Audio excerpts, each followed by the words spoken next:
لا حول ولا قوة إلا بالله العلي العظيم. أعوذ بالله من الشيطان الرجيم. بسم الله الرحمن الرحيم. الحمد لله الذي هدانا لهذا وما كنا لنهتدي لولا أن هدانا الله. لقد جاءت رسل ربنا بالحق.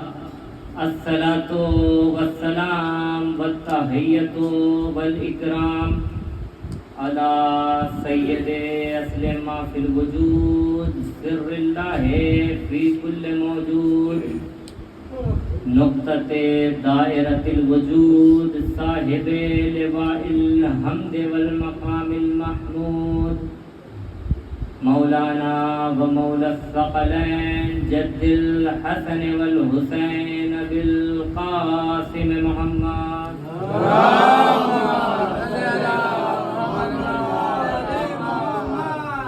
وعلى أهل بيته الطيبين الطاهرين المعصومين المظلومين ولعنة الله على أعدائهم أجمعين من يومنا هذا إلى قيام يوم الدين.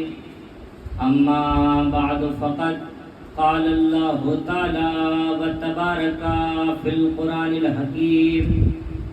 بسم الله الرحمن الرحيم. ونزلنا عليك الكتاب تبيانا لكل شيء وهدى ورحمة وبشرى للمسلمين. صلوات پڑھیں.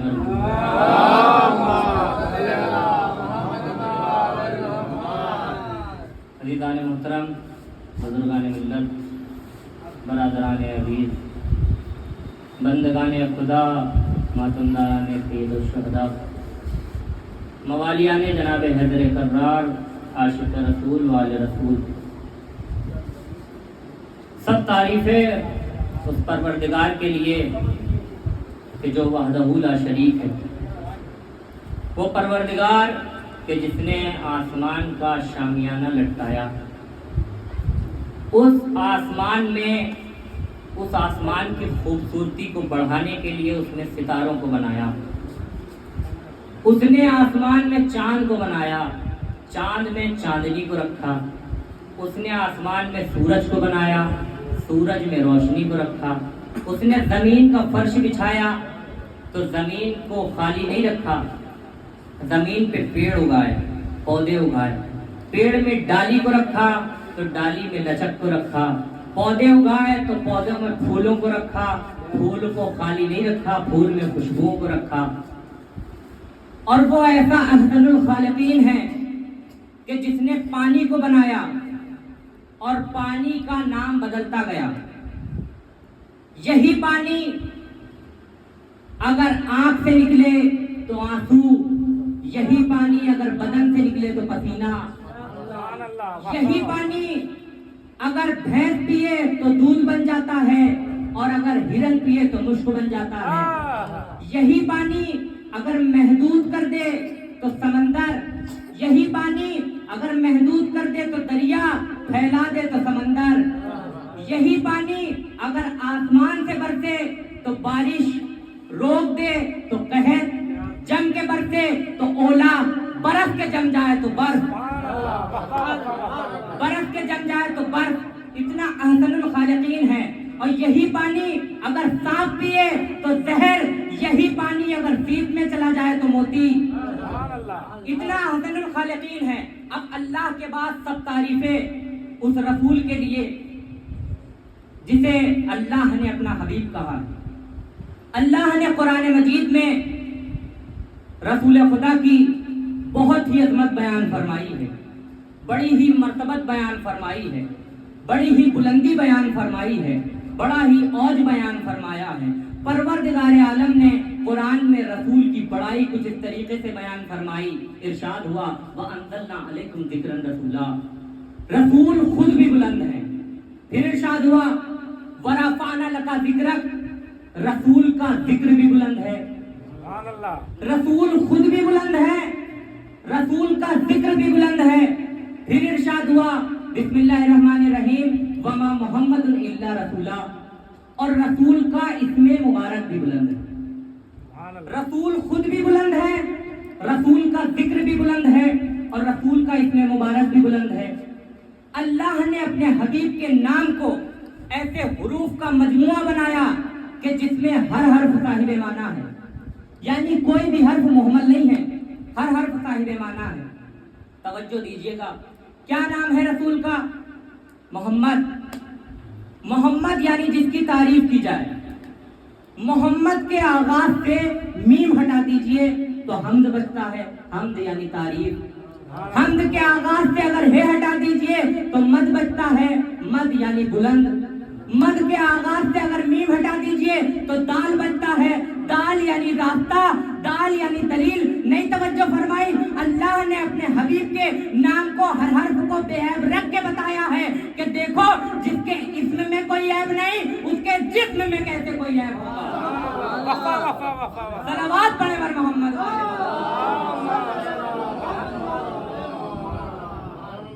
باہر بیٹھے ہوئے لوگوں سے گزارش ہے کہ اندر آ جائیں، بہت سی جگہ ہے ابھی، اندر آ جائیں. صلوات پڑھیے بر محمد صلی اللہ محمد وعلى محمد. نعرہ حیدری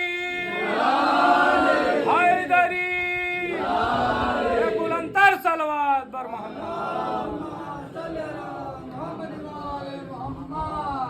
رسول خود بھی بلند ہے، رسول کا ذکر بھی بلند ہے، اور رسول کا اسم مبارک بھی بلند ہے.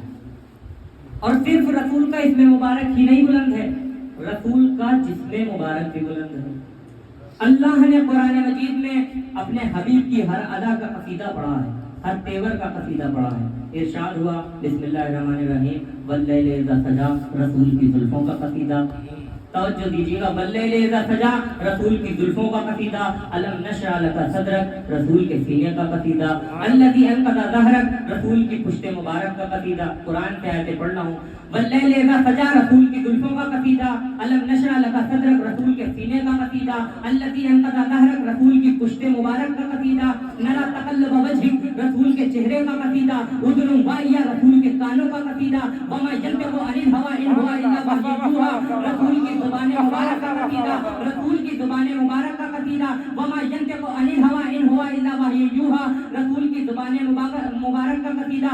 وما رمیت اذ رمیت ولکن اللہ رمی رسول کے ہاتھوں کا قصیدہ.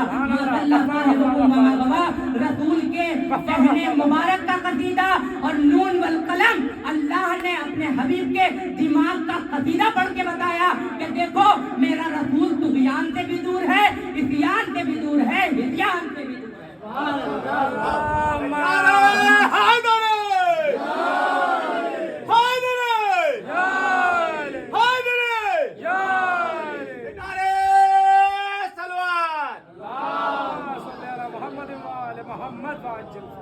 رسول خود بھی بلند، سبحان اللہ.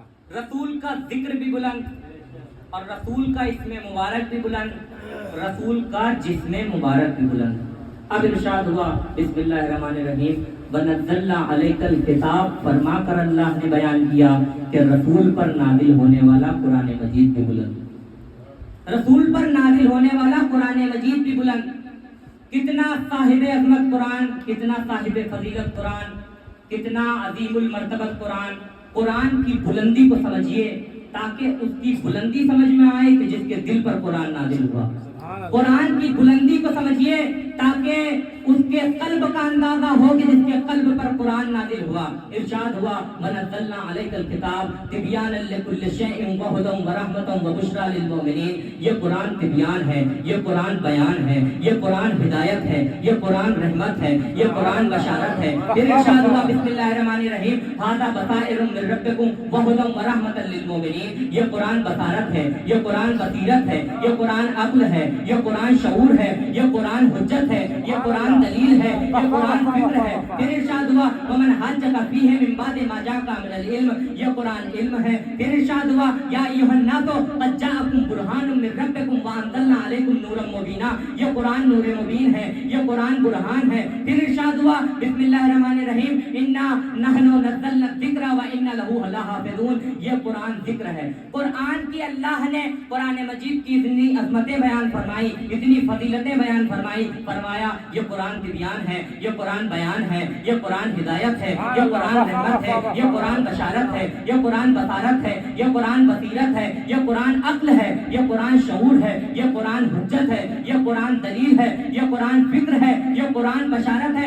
اللہ نے اتنی قرآن کی عظمتیں بیان فرمائی. اب بیان فرمایا قرآنن عربین غیر ذی بدٍ, اس قرآن میں کسی طریقے کا عیب نہیں ہے, اس قرآن میں کسی طریقے کا عیب نہیں ہے.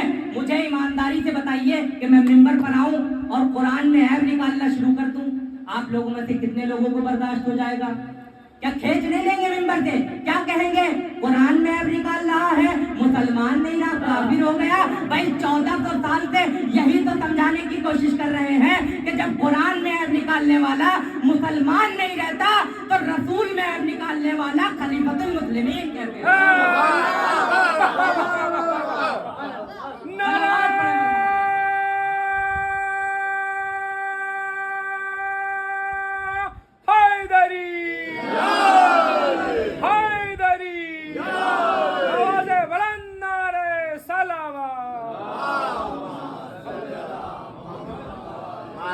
سبحان اللہ, واہ واہ واہ. اب خلیفۃ المسلمین تو نہیں ہو سکتا جو رسول میں عیب نکالے, تو کون ہوگا رسول کا خلیفہ, رسول کا جانشین کون ہوگا؟ بھائی عقل یہ کہتی ہے کہ جو رسول آئے اور جو نظام لے کر آئے, تو جو رسول کی جگہ پر آئے اس کا بھی یہی قانون ہو کہ وہ اس نظام کو آگے بڑھانے والا ہو جو رسول دنیا میں لے کر آئے, اس نظام کو آگے بڑھانے والا.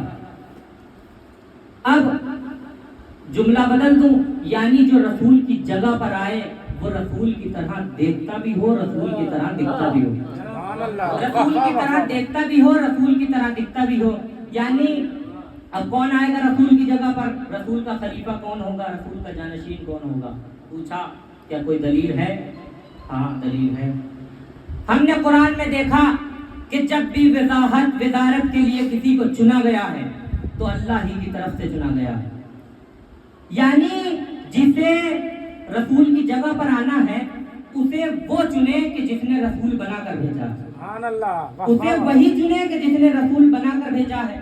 قرآن سے دلیل ہے. کہا اللہ نے جب انسانوں کے درمیان زمین پر جب پہلا انسان بنام آدم جب زمین پر بھیجنے کی تیاری فرمائی تو انسان ہی کے بارے میں فرمایا انی جاعل فی الارض خلیفہ, میں روئے زمین پر خلیفہ بنانے جا رہا ہوں. کون بنانے جا رہا ہوں؟ میں بنانے جا رہا ہوں. بھائی اللہ نے بتانا یہ چاہا ہے کہ دیکھو آج بھی میں بنا رہا ہوں, جب بھی بناؤں گا میں ہی بناؤں گا, جب بھی بناؤں گا میں ہی بناؤں گا. اور جب بنا دیا جناب آدم کو خلیفہ تو انہیں سہولیات کیا فراہم فرمائی؟ ان کے لیے ارشاد ہوا بسم اللہ الرحمن الرحیم یا آدم اسکن انت و زوجک الجنہ, اے آدم تم اور تمہاری زوجہ جنت میں رہو. اس کا مطلب یہ ہوا کہ جسے اللہ چنتا ہے جنت اس سے منسوخ کر دیتا ہے. جسے اللہ چنتا ہے, توجہ دیجیے گا, جسے اللہ چنتا ہے جنت اس سے منسوخ کر دیتا ہے. اب جنت کا ذکر آ گیا تو جملہ سنتے چلیے. جنت کوئی ہلکی پھلکی چیز نہیں ہے کہ جسے ہم ہلکے میں لے لیتے ہیں کہ جنت مل جائے گی. قرآن میں باقاعدہ دعائیں تحریر ہیں قرآن جنت کی مناسبت سے. جناب آسیہ کی مناسبت سے ارشاد ہوا ضرب اللہ مثلا للذین آمنوا امرأۃ فرعون, ہم نے فرعون کی زوجہ کو مومنوں کے لیے نمونہ بنا دیا. زوجہ کس کی ہے؟ فرعون کی. نمونہ کس کے لیے؟ مومنوں کے لیے. کیسے بنایا, کس طرح سے بنایا؟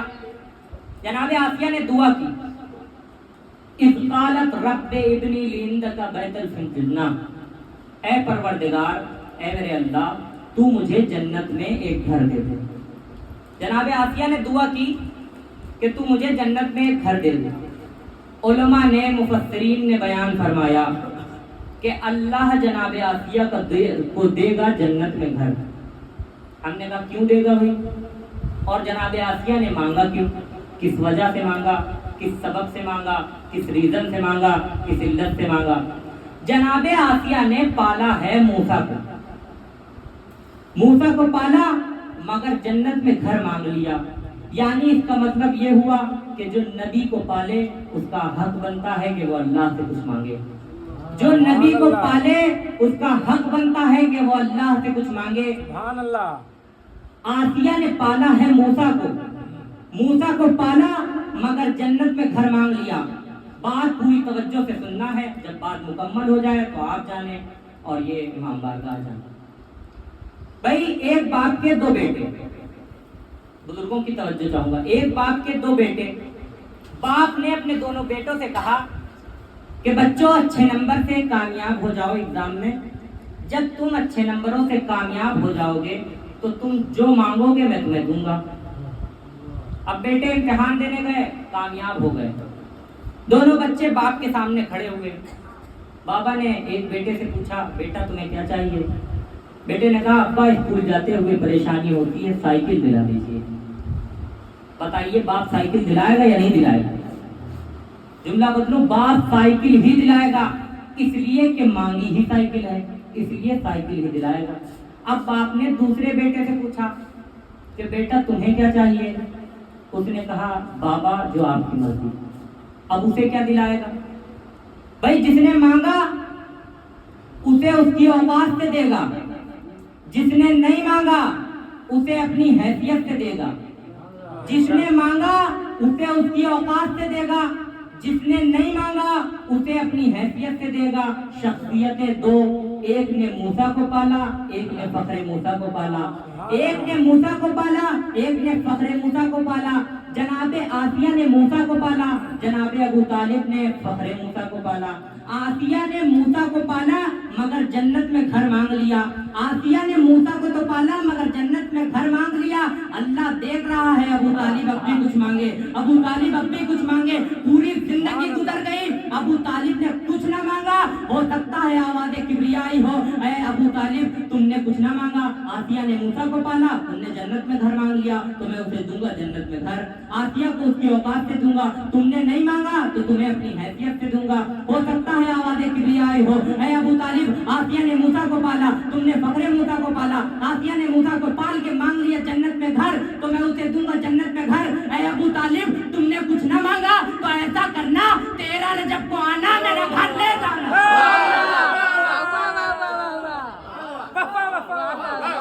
حیدر حیدر حیدر حیدر حیدر حیدر حیدر نعرہ حیدری حیدری آواز بلند نعرہ صلوات. اللہ سبحان اللہ. میرا رجب کو آنا میرا گھر لے جانا. اب بس ایک چھوٹی سی جنگ سنانی ہے آپ کو، پھر رحمت تمام. جنگ احد یعنی پہاڑوں والی جنگ، جو پہاڑوں کے درمیان لڑی گئی تھی جنگ، اسے جنگ احد کہا جاتا ہے. اس جنگ کی تاریخ میں ایک عجیب کیفیت لکھی ہے. لکھا ہے کہ ادھر لشکر اسلام تھا اور سامنے لشکر کفار تھا، اور اس لشکر اسلام کے علمبردار مولائے کائنات تھے. وہاں پر پہاڑوں میں ایک درہ بنا ہوا تھا. اس درے میں رسول نے 50 لوگوں کو کھڑا کر دیا تھا. کتنے لوگوں کو؟ 50 لوگوں کو. اور یہ کہہ کر کھڑا کیا تھا کہ دیکھو دشمن ہمیں مارتا ہوا مدینے پہنچا دے یا ہم دشمن کو مارتے ہوئے مکے پہنچا دیں، تمہیں اس جگہ کو چھوڑنا نہیں ہے. ان 50 لوگوں سے کہا کہ تمہیں اس جگہ کو چھوڑنا نہیں ہے. اب ہم نے دیکھا اس کیفیت، عجیب کیفیت تھی جنگ کی کہ تاریخ نے دیکھا کہ لشکر کفار میں سے ایک شخص علم لے کر آیا. لشکر کفار میں سے ایک شخص علم لے کر آیا، مولائے کائنات آگے بڑھے اسے مار دیا. پھر دوسرا علم لے کر آیا، مولائے کائنات آگے بڑھے اسے بھی مار دیا.